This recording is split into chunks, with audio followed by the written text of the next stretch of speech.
We'll have the 2016 hurler and, of course, young hurler as well of the year in studio. Austin Gleeson will be with us looking back on All-Ireland defeat in 2017 and very much ahead to what should be an exciting Munster Championship. We have Kevin O'Brien, fresh from a historic Test century, joining us on the line around 7:30 or so to reflect on an amazing few days for him. He is just the fourth man in history to score a century in his Test debut, in his country's Test debut. So remarkable stuff from Kevin O'Brien. Brian Gavin on strife in Offaly Football. Tim Vickery too, as Brazil and Argentina named their World Cup squads. And Paddy Agnew on another Serie A season which goes the way of Juventus, their 7th league title in a row. Text number 53106. We're on Twitter at Off The Ball. Kevin Kilbane, hello. Hello, Joe. There you go. Red light on, you shut up. That's the general rule. I know. I wasn't looking. I was looking down at the screen, just having a little look at a few of the things, a few of the stories there. Will O'Callaghan in studio. Hello, Will. Evening, Joe. So, Will, you're from, the Midlands. Why must we start with this? That whole, someone has to be, I suppose. That whole. I think you've just got to say it like it is now, Will. Bring an Offaly supporter in. Say it like it is. With this straight away. You just got to own it. What is going on with Offaly Football and the managerial situation and a lost dressing room and players leaving the match at the weekend at half-time and then coming back and then going back on? They left at half-time because they were substituted and weren't happy. All of this stuff is swirling around and it seems like a complete mess. For a county who've won one Leinster Championship match in 11 years. Oh, you've had some good times, 2008, You've had some great times. Aside from obviously the Longford game a couple of years ago, we've had, quite frankly, miserable run in the Leinster Championship. We've flirted between the bottom two divisions for the best part, between Division 4 and 3. So it's been yo-yoing up and down. So it's not like Offaly have gone terribly overnight and lost a game surprisingly against Wicklow. But obviously Offaly would have been expected to beat Wicklow last Sunday, given that Wicklow had a very poor Division 4 campaign and picked up just a single win. Yeah. And then Offaly conspired really to throw the game away and then lose an extra time by 5 points. And since then, there's been plenty of reports. I know we'll be talking to Brian Gavin a little bit later on in the programme, who was commentating on the game on Sunday, that effectively Stephen Wallace is a rift between him and the players in the dressing room. And apparently there was a right old row at half-time, particularly at the weekend. Nigel Dunn, you referenced, reportedly walked out at half-time. He was so frustrated about being substituted just 28 minutes into the game. Nigel would have been Offaly's main point scorer throughout the league and has taken over almost the forward mantle since Niall McNamee, who was the talismanic forward for 13 years in a row. And Nigel was doing all the scoring during the league. Didn't have the best of games on Sunday, wasn't really feeling the weight of the ball, missed a few frees as well. He was taken off, greatly frustrated. Apparently at half-time he went out to his car and was about to leave the grounds before being persuaded by one of the management team to come back. He comes back on, misses a crucial penalty in the second half, maybe where his headspace was, and Offaly go on to get defeated afterwards. So very messy from that point of view. Sean Pender, last year's captain, was taken off as well, was very unhappy about the substitution when he was taken off just 6 minutes into the second half. There's apparently quite a bit of player unrest. There was a lot of arguments about player eligibility last week with Keane Johnson, who was a fairly key player for Offaly throughout the league, just 18 years of age, scored 5 points in the O'Byrne Cup against Dublin. Because of an internal rule in Offaly, he's not been allowed to play senior football this year. He's to play under 21st. So there wasn't ideal preparations going into this game at the weekend. But I guess with that disappointment, a lot of dirty linen has now found its way into the public. Talking about Premier League footballers here. I know. The net result is that Stephen Wallace's tenure, and he's in his first season, he's under huge pressure, So we'll talk to Brian Gavin about this whole situation. Stephen Wallace is from Kerry. He's won 3 All-Irelands, obviously at a lower level. Junior level and club level, Yeah, intermediate club, and he's a junior with Kerry twice as well in the last number of years. But was certainly picked by a committee in Offaly, which had a number of former players on the committee. They felt this was a young, up-and-coming coach, might work well with Offaly and turn things around. But if anything, it seems to have all completely fallen apart. Yeah, I mean, the feeling was, Stephen Wallace has said he wanted sexy football for Offaly this season. That was the whole idea, and he's referenced that a few times. Frightening image. Yeah, by comparison to last year under Pat Flanagan, where Offaly and Westmeath played one of the worst games of Gaelic football that's ever been seen, the drawn game last summer. I think a lot of supporters probably lost faith with Pat Flanagan at that point. Eventually he was removed at the end of the season, and then Stephen Wallace and his management team, primarily from Kerry, were brought in. The league was up and down, very poor result against Longford, but they dug in at the end and got 2 results, including a win at their neighbours Westmeath to stay up on the final day. So there was optimism going into the championship, and then Stephen Wallace cops an 8-week ban, which I think has since turned into a 12-week ban after his appeal. So he's not able to be on the sideline for these games. And I think a lot of people probably saw the pictures of the weekend with him in the hoodie with the rolled up programme sitting at the back of the stand in O'Moore Park. I mean, you don't want to judge someone on how they're looking, and it was just one photo, but it didn't look right. It just looked off, to be honest. So they finished 6th in Division 3. I mean, he was suspended for a punch, which people have seen the pictures. It's not pretty, but that shouldn't really affect whether or not he's doing a good job with Offaly or not. So we'll talk to Brian Gavin, get a feel for what's going on. Because you mentioned, like, Nigel Dunn there, who I guess, well, left at half-time or was threatening to leave, or certainly was very unhappy at half-time. I saw an interview he gave 2 years ago where he was talking about 3 years previously he'd been taken off in a league match against Roscommon, and he left at half-time in that game as well. He rang his dad, and his dad brought him home, and in his own words, we were eating a breakfast roll by the time the match was finished at the Hyde. So, I mean, it's not just all on Stephen Wallace here. No, and not to bat for Nigel Dunn, but I think he has matured quite a bit in the last few years as well, particularly since he came back from playing his club football in Dublin to play for his home club in Shamrocks. He's been really good at hurling and football for both. He got married in the last year as well. I think he's a different man maybe to what he was 5 years ago when he was talking about, you know, walking out and having breakfast rolls and having the chats with his dad. I don't think you should ever threaten to leave at half-time. No. Now, maybe he was going to we haven't spoken to him, he may have been going to his car for another reason, but I think that's very kind speculation on your part, Joe. Yeah, so no, Offaly Football's in a bad place for a long time, and like the 9 players that left at the end of last season and the 2 or 3 have left since were hugely important players like Niall McNamee and Brian Darby. And Johnny Maloney's had a falling out as well. Johnny Maloney had a falling out with the management team a couple of months ago. Okay. He would have been a key player, would have probably played, you know, in the half-forward line on Sunday as well. He's gone. And one last question, is there any strong sense in the county on which side people are falling down on? Is it with Wallace, or is it with the players, or is it sod the lot of you? The feeling I get, and even just reading the supporters forum and tweets and stuff over the weekend as well, it was interesting, Alan McNamee's tweet that went up, former player, you know, legendary midfielder. Some of the current players on the panel liked that tweet, which wasn't particularly favourable about the management team. Right. So it's very clear where the players are falling. In terms of supporters, I think they're going, look, this is a group of players who now are trying to push another manager out, yet they've only got 1 championship win in Leinster over the last 10 years. You got to deliver with your own performances. So I'd have sympathy with supporters who'd have that kind of point of view as well. This isn't as simple as Stephen Wallace coming in and it not working out. And remember, Stephen Wallace has been seen as a very good manager when they beat Westmeath in the league. It's amazing how things have deteriorated in 4 or 5 weeks. Yeah, it's probably easier to scapegoat an outside manager other than another. That tweet you mentioned of Alan McNamee's that current players liked says, an awful pity, this was obviously just at the weekend, to see one of the best footballers in the county, Johnny Maloney, on the terraces today, and our manager, the man who had him there, he's hiding under a hat and hoodie in the stands. # joke material. Liked by a number of the players on the squad. Okay. And I think some players, particularly players who would have been on the panel last year, I think some liked and then unliked it afterwards. But the more or less, when that went up on Sunday night, there were active players who were probably in the pub, I would imagine, at the time, liking the tweet. It's all about the likes now, isn't it? You see, it's crazy. It's a crazy world. It's all about engagement. Yeah.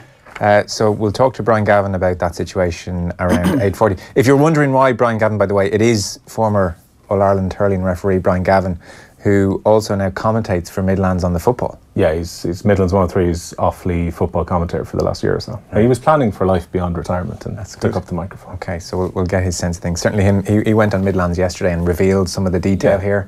Look, I think Brian is fairly well connected in terms of the players. He's also the chairman of Claro, which is one of the biggest clubs in Offaly as well, so he knows what's what with this. Okay, well, it'd be great to get his thoughts on things and just how bad the situation is and is it retrievable. Let's get into our news round. I know, Kev, you're looking forward to Aston Villa this evening in the playoffs. We didn't really get a chance to chat around them last night. Fulham, obviously, they beat Derby last night in the first playoff semi-final tonight. Villa against, second leg, Villa 1-up from the first leg against Boro. Second leg back at Villa Park. So we've got 4 really big clubs actually in those semis. This game tonight is for a chance to play against Fulham. Fulham are an excellent side, so I think we'll probably expect it'll be Villa against Fulham in the final, but Boro under Pulis have done quite well. The interesting thing here, and maybe people don't ever want to hear his name again, but I was interested to read Dan McDonald's piece today in the Irish Independent. Yeah. I haven't seen much of Jack Grealish this season playing in the Championship, but it seems, looking at Dan's piece, like Grealish... Are we allowed to say it's a really good piece, even though it's Dan? Yeah. Oh, yeah. Well, it's an excellent piece. It is an excellent piece. Grealish, it seems, has matured as a player massively. He's gone from out in the wing to playing properly in the number 10 role. Yeah. He's a few years older, seems to be just all round on and off the pitch in a really good place. Even Steve Bruce, there was a quote in Dan's piece from Steve Bruce where Bruce was talking about the dressing room being slightly toxic at an important time in Grealish's career. So he had 4 or 5 different managers telling him different. SH1T was Bruce's line. And he said even just being in a dressing room now with Glenn Whelan, it's funny how Whelan went from Stoke and the dressing room turned nasty. He seems he's a good influence everywhere. Well, Glenn is. Glenn Whelan, like John Terry, a few others like that seem to have actually settled Grealish down a little bit off the pitch. Can't be out having champagne with your mates, and we haven't seen him on social media, I don't think, in a big way doing something silly. Well, yeah, there's been nothing. There's been no fallout from it, is there? So have you seen much of Grealish has done right here? Is he playing really good stuff? I've seen quite a lot over the last month or two. Bits have been highlights, bits have been live matches. Anyone that would have seen the game against Boro at the weekend, it was very much Aston Villa. You watch Steve Bruce's side, you know that they're solid, difficult to play against. But Grealish brings a bit of flair to them, and I think this has been Grealish's almost his standout year, really. I think he was so inconsistent before this year, and I think it's largely down maybe the influence that's been around him, probably Steve Bruce getting into his ear a little bit as well and telling him, look, you've got unbelievable talent here, you need to get hold of yourself. And he's now showing the form consistently that wanted us, or maybe was influencing us to try to get him to play for us long term. He didn't obviously choose us, and he can't choose us now as well, of course. But he's in excellent form. If anyone watched the first game against Boro at the weekend, he was outstanding so many times, picking up the ball from deep. He was the ball carrier for Villa. He was able to get him up the pitch, and he's in outstanding form. Okay. Steve Bruce likened him to Gaza. Well, he's that type of player. He is. It's a big one, isn't it? Don't get me wrong. He's not Gaza, but you know, it's more like when we say Mo Salah is like Messi. He's not Messi, but we know full well what we're trying to get at when we say it. He's a player that when you watch him, he doesn't look quick, but he has a turn of foot. He gets away from players quite quickly, and even though he's quite slight in his physique, he's able to get away from people and use his body and use his arms to pull away from people quite quickly. Then he's not necessarily, he's got that sort of burst over 50 yards, but he can carry it over 50 yards, and he's got great balance, the way that he moves the ball from left to right foot.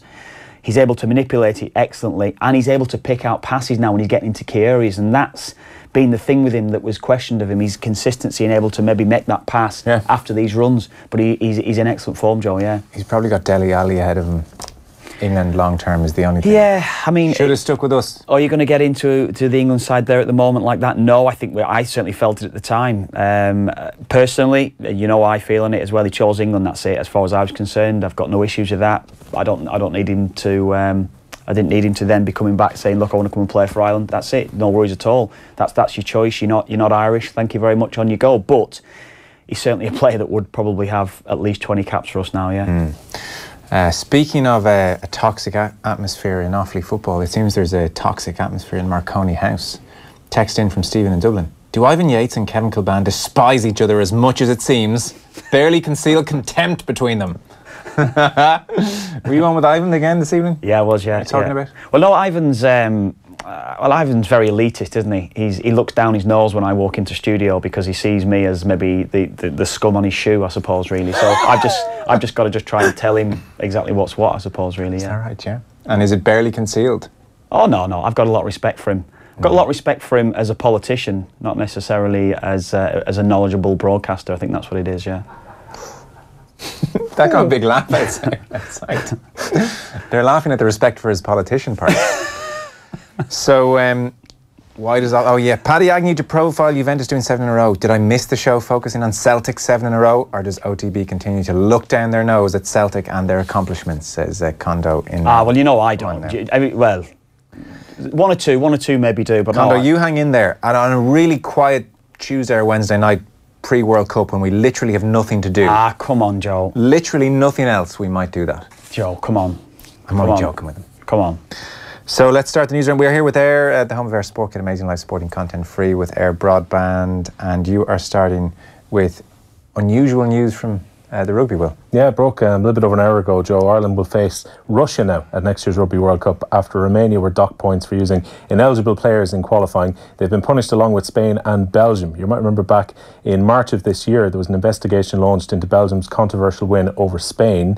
Spain had complained that the game was refereed by a Romanian official and had led to his country qualifying as well. Russia now join Ireland, Scotland and the tournament host Japan in Pool A. There is one more team to go in there, which will either be Samoa, Portugal or Germany. Germany, and Samoa will be the strong favourites of those three to join us in that pool.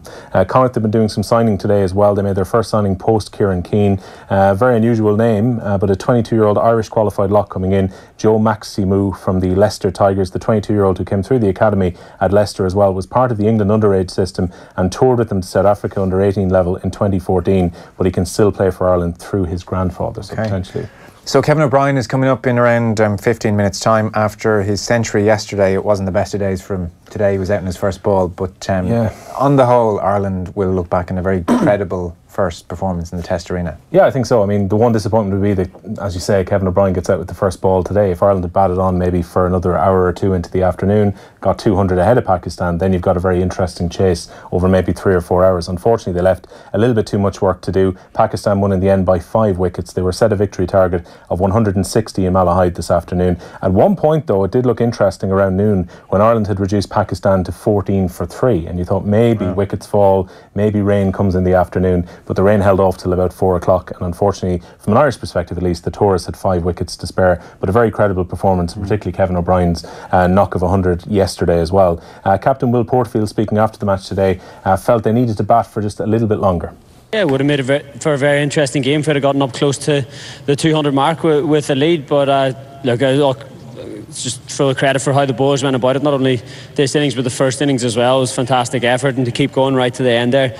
If we'd maybe been able to break that partnership a little bit earlier, then it would have been a very interesting finish. A hell of a lot of good things that come out of this game. Like, we played some very good cricket. There's a lot of emotions running around, especially that first day, and it got washed out, and then the lads had to build up again to do that the second day. So that was probably mentally draining as much as anything, having that to hang around for the start of the game. But the way we come out and started, I couldn't ask any more from the bowlers, as I said, and thought the whole way through the game we put up a very good fight. Obviously the first innings with the bat would have been like to have that opportunity again, but look, I'm sure there's a few nerves knocking around there as well, but the way we came out and fought in that second innings to turn it around from being made to follow on to almost getting ourselves up to what would have been or could have been a winning score was a great effort, and that's the character we've had throughout a lot of cricket we've played, and to be able to bring that into our first test was pleasing.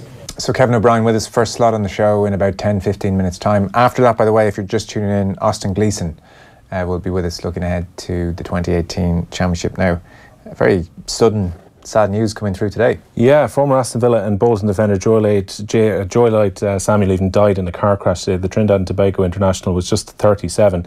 He was playing at a non-league side in Chester, that's Edgerton at the moment, and he passed away after dropping his kids off to school this morning. It means that there'll be a minute's applause tonight ahead of that Championship playoff semi-final second leg between Aston Villa and Middlesbrough. Villa taking a 1-0 lead into the game at Villa Park after their win on Saturday, but Boro and Ireland goalkeeper Darren Randolph, who's been speaking the last few minutes, says they're confident of overturning that deficit. Very positive.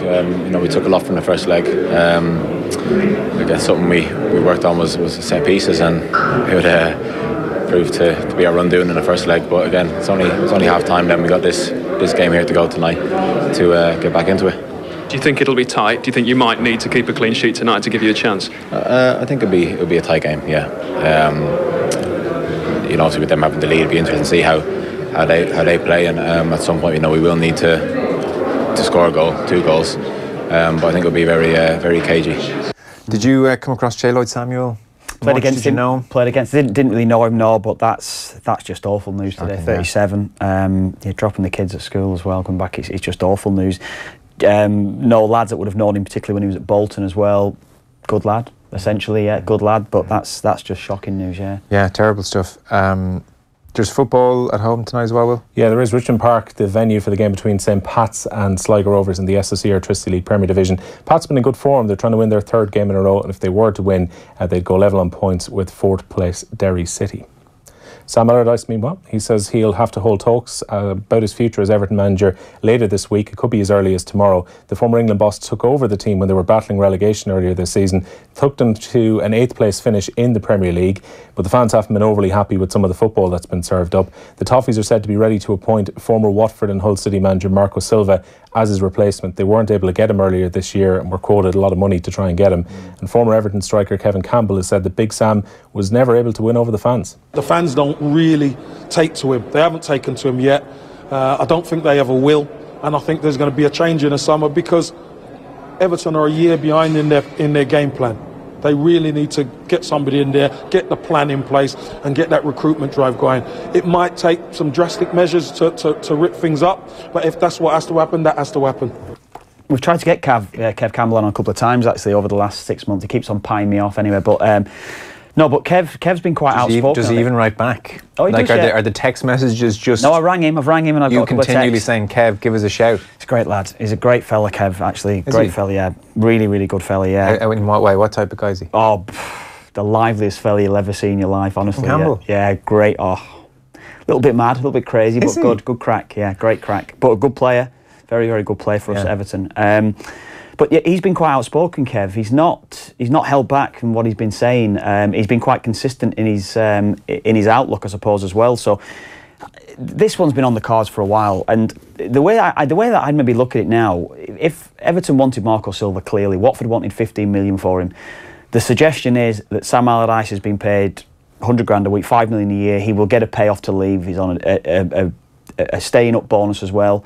So he will leave. That's a lot of points away. He will leave with nigh on 6 million, whatever it will be, 7 million, and Everton then can go and get Marco Silva in a free. So essentially, yeah, it's a lot of money, but they're going to save 8 million or whatever on Marco Silva that they would have had to pay to get him in earlier on this season. Why are they so hot on Marco Silva? I know, I'm with you.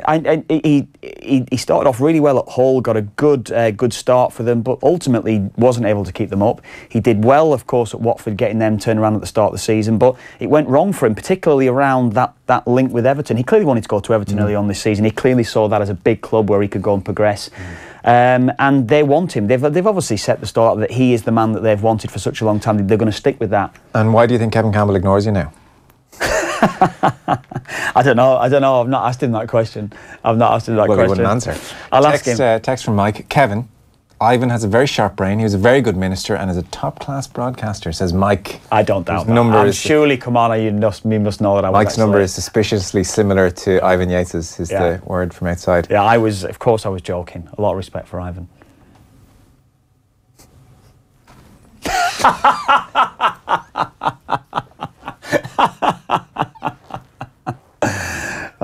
There we go. Anyway.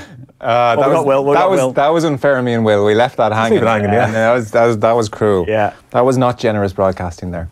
Yeah. So Yogi Love had been linked with the job at Arsenal, and now it seems like that's definitely not going to happen. No, it's interesting how long this deal is. He hasn't really shown a huge amount of interest in going back into club football, but I say Yogi Love has signed a new deal with Germany to stay with them until the end of the 2022 World Cup. He led Germany to World Cup success back in 2014, had been mentioned as one of the outsiders to take over from Arsene Wenger. It seems at this stage Mikel Arteta is now the favourite, because another of the favourites has been ruled out of taking the job. That's Julian Nagelsmann, who is staying at Hoffenheim for next season. The German club's director of football, Alexander Rosen, has said today he's 100% sure that Nagelsmann will be at the club next year. It's kind of surprising Arteta might get this job. It's a huge job, and he's unproven, so he must be really impressing people behind the scenes. Yeah, that's it. What have you heard about Arteta? Have you heard much? I know Mikel played with him at Everton, so of course, yeah. Didn't necessarily... he came into Everton, he signed for us from Rangers, actually. Technically, very excellent footballer. Great player. Really, really good footballer, yeah. Really, really good footballer, top footballer. But didn't necessarily see him maybe at the age that he was at, that it was actually going to go on and go into coaching. I'd listened to Leon Osman talking about him in the last few days, talking about the fact is that he saw him as maybe going into coaching management, maybe at a different era, I suppose, when he was at Everton. But yeah. What kind of personality is Arteta? He was always fairly quiet. Wasn't very buoyant, wasn't very bubbly in the dressing room, but very focused. That's what Mikel was, very, very focused. So that leads to suggest that he will be the sort of manager that will be able to certainly get a group of players together, I think, certainly from the tactical side. I think that's the one thing. And tactically, was he clever as a player? Was he clued in? Or is it hard to tell? I think that's hard to tell. He certainly had the brain for it. He was very clever. Little drills that you'd be doing when you're working on the shape of the side and things like that. He'd be able to pick up positions and get himself in positions on a pitch where he could dictate play. He was very clever in that respect. Working with Pep Guardiola, I think, weighs heavily in his favour. I think because that's something. I think if he hadn't worked with Guardiola, he wouldn't be in the mix. There's almost an element, a blind hope that because you've worked with Guardiola, he's giving you the secrets. Yeah, that's true. That's true. And I think he's the assistant coach. He's not necessarily the assistant manager. So he's one of his coaching sets, but he's not necessarily the assistant manager in there, Mikel. So it's how much he's learnt over the last year or so that he's been in with Guardiola. But the one thing I'd say as well, sorry, Joel, Allegri ruled himself out yesterday from Juve, and also you've still got Luis Enrique in the hunt as well, who's still vacant. He's still available, should I say? So, you know, if you're looking at it from experience, then Luis Enrique surely has to be ahead of him, given what he's done. There's always that question mark over any manager at Barcelona when they've had Messi. How good are they in the real world? Yeah. So Kev's people meter is hotting up nicely. 2 entries so far this evening. Ivan Yates languishing in second place, but Kevin Campbell soaring away, top of the charts, says Niall and Leitrim. And now I think we have Mikel Arteta in just behind Kevin Campbell, but well ahead of Ivan Yates. Is that where we are tonight? Is that the charts? The English squad, it seems, has been leaked. Yeah, it looks like Joe Hart's not going to be in it, which is the big news, really. Reportedly, he's already been told by Gareth Southgate that he won't be named in his squad tomorrow. Southgate names that 23-man squad, so it's a big call. But obviously, Joe Hart has fallen out of favour at West Ham as well. Yeah, I mean, Hart, I can get over, I suppose. Well, look, I can get over any of them, but Jack Wilshere as well, it seems, is out based on the Guardian's headline. And all the talk was, like Gary Neville was saying it during the season, Jack Wilshere, if he's anyway right or back, even playing okay, he's a player England don't have, so he'll definitely be in the squad. So it seems he hasn't made the cut either. And we were looking there earlier on, we were just chatting outside. It doesn't look like there's going to be any player in the English 23 who has more than 50 caps. Yeah. It's incredibly young. The two that's been around it, of course, Gary Cahill and Jermaine Defoe. With Joe Hart going, there's nobody with that real experience. That might be a good thing. I'm sure Southgate's looking beyond, isn't he? He's looking towards the next few tournaments. So that's why he's trying to get this squad together now. And was the Wilshere talk exaggerated or right? Or like, where were you on Wilshere? No, he surprised me that, because he's of his type. There's no one that really can do what he can do on the pitch. You're looking at certainly England's midfield. If you're going to bring in Henderson, if you're going to have Dyer, Livermore looks like he could be in the squad as well. There was even talk. If he's fit. Yeah, Lallana, sorry, yeah, he's certainly one that could play in there as well. The system that they're going to be playing, a lot they've been playing 3 at the back with 2 holders maybe sat in front, and you probably go with 1 holder if you're going to play 3 at the back. That's the way that it would look to me. But if they're going to go with a 3-4-3 system, they've got a lot of good attacking players: Sterling, Rashford, Ali, Kane, Vardy. They've got players that can take him, but where's these midfield players? They don't seem to have them. So Wilshere, for me, you would think, I'm surprised he's not gone. Even John Joe Shelvey has not really been mentioned, but he's a player that passes forward. All the tools. Is that what he got? Is that what he's got? Has he? You stop. The amount of times you've told me that you've watched that Liverpool documentary twice, like the whole series twice, and that is the famous Brendan Rodgers. There's a few more lines in that I wouldn't even want to say. But what's the one with the car? Oh no, I like the one that when he gets asked about, what did you do in training today, Brendan? What did you do in training today? Whoa. You train dogs. You educate footballers. That was my favourite line from the whole documentary. I love the one where he said he's his own greatest inspiration because he's a self-taught coach. It's just it's so good. It's great stuff. It's great stuff. It's classic material. Yeah, it is. It is great stuff. Yeah, it is great stuff. Okay, that's just what's it called? Being Liverpool? No. Yeah, I think that's right. Is that what it's called? Liverpool. Clive Owen narrates it. Yeah. It's amazing. Yeah, it's good stuff. So, before we go, we should give you a chance to enter our competition. This weekend, of course, at the RDS, it's Leinster-Munster for a place in the Guinness Pro 14 final, which is happening at the Aviva Stadium on Saturday, May 26th. Tickets for the final available on ticketmaster.ie. But all this week, we're giving you the chance to pick up a pair for free. Just identify our mystery voice, a sports broadcasting legend in her own right, who is regularly blown away by the standard of Kevin Kilbane's football punditry. It's so brightening and enlightening and forceful. And he's just so adorable. It's so brightening and enlightening and forceful. Text your name and answer to 53106 for 30 cents. We were scraping the barrel with the lines in now, aren't we? Announce the winner later on in the show. So, after 8 o'clock, Austin Gleeson in studio. We then have Brian Gavin talking about the situation in Offaly Football.